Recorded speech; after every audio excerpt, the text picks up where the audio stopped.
బెజవాడ బస్టాండ్లోకి ఆదివారం అర్ధరాత్రి black cat కమాండోలు sudden గా ఎంట్రీ ఇచ్చారు. క్షణాల్లో పదుల సంఖ్యలో కమాండోలు బస్టాండ్ను చుట్టుముట్టారు. బ్లాక్ కమాండోల ఎంట్రీతో ఏం జరుగుతుందో తెలియక ప్రయాణికులు ఉలిక్కిపడ్డారు. కమాండోల బూట్ల చప్పులతో ఆందోళనకు గురయ్యారు. ప్రాణాపాయం ఉందని తప్పించుకునే ప్రయత్నం చేశారు. ఇంతకీ అక్కడ ఏం జరిగింది? బ్లాక్ క్యాట్ కమాండోలు ఎందుకు వచ్చారు? ఏం తేలింది?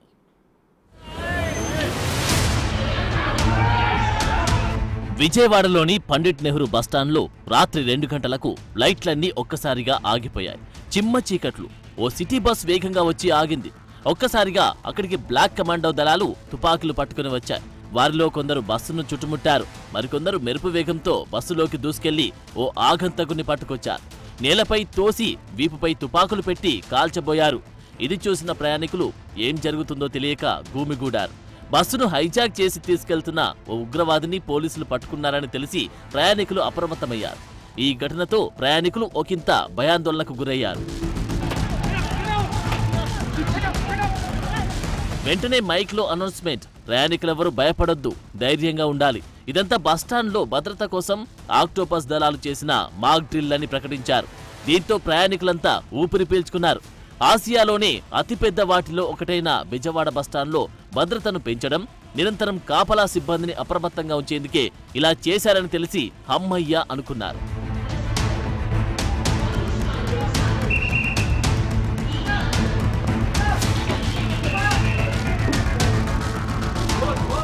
మరోవైపు బస్టాండ్ మొదటి అంతస్తులోని ఆర్టీసీ మెయిన్ కాన్ఫరెన్స్ హాల్లోకి ఓ ఆగంతకుడు చీకట్లో పరుగులు తీశాడు.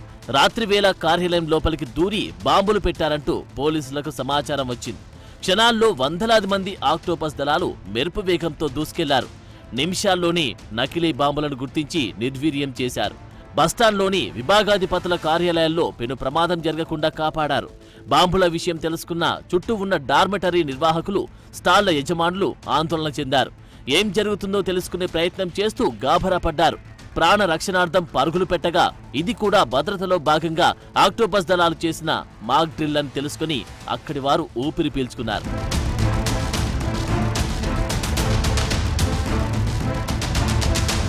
బస్టాండ్లోకి ఉగ్రవాదులు చొరబడినట్లు భావించి స్థానిక పోలీసులు, అధికారులను అప్రమత్తం చేసిన దళాలు క్షణాల్లో రంగంలోకి దిగి ఉగ్రవాదుల పనిపట్టారు. కాల్పుల్లో కొందరు గాయపడినట్లుగా సృష్టించి హుటాహుటిన ఆస్పత్రికి తరలించారు. ప్రయాణికుల ప్రాణాలను ఎలా కాపాడాలో తెలియజేశారు. మాక్ డ్రిల్ ప్రారంభంలో భయాందోళనకు గురైన పలువురు ప్రయాణికులు ఇదంతా ఉత్తిత్తిదే అని తెలుసుకుని ఆసక్తిగా వీక్షించారు. రాత్రి 2 గంటల నుంచి 3 గంటల దాకా పలు రకాల్లో ఆక్టోపస్ దళాలు చేసిన సాహస ప్రదర్శన ప్రయాణికులను ఆశ్చర్యపడేలా చేసింది. విజయవాడ బస్టాండ్లోని డిపార్చర్ బ్లాక్ లో ఉన్న AP octopus ASP Nagesh Babu, operations DSP I Tirupathaiah ప్రత్యక్ష పర్యవేక్షణలో మాక్ డ్రిల్ నిర్వహించారు. 3 సీఐలు, 4 ఎస్ఐలు, 35 మంది ఆక్టోపస్ కానిస్టేబుల్స్ తో కూడిన ఆక్టోపస్ టీం మాక్ డ్రిల్లో పాల్గొంది. స్థానిక పోలీసులు సహకారం అందించారు.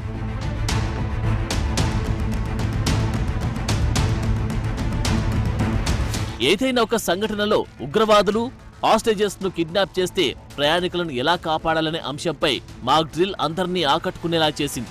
బస్టాండ్లోని తొలి అంతస్తులోని పలు డార్మటరీల నిర్వాహకులు, bus pass counter, AP SRTC conference hall, dispensary, departure block లో ఆక్టోపస్ టీం రెక్కి నిర్వహించారు. తదుపరి ఒక బస్ ను హైజాక్ చేసి తీసుకుని వెళ్తున్న ఉగ్రవాదులను పట్టుకున్నట్లుగా చేసిన మాక్ డ్రిల్ అందరినీ ఆకట్టుకుంది.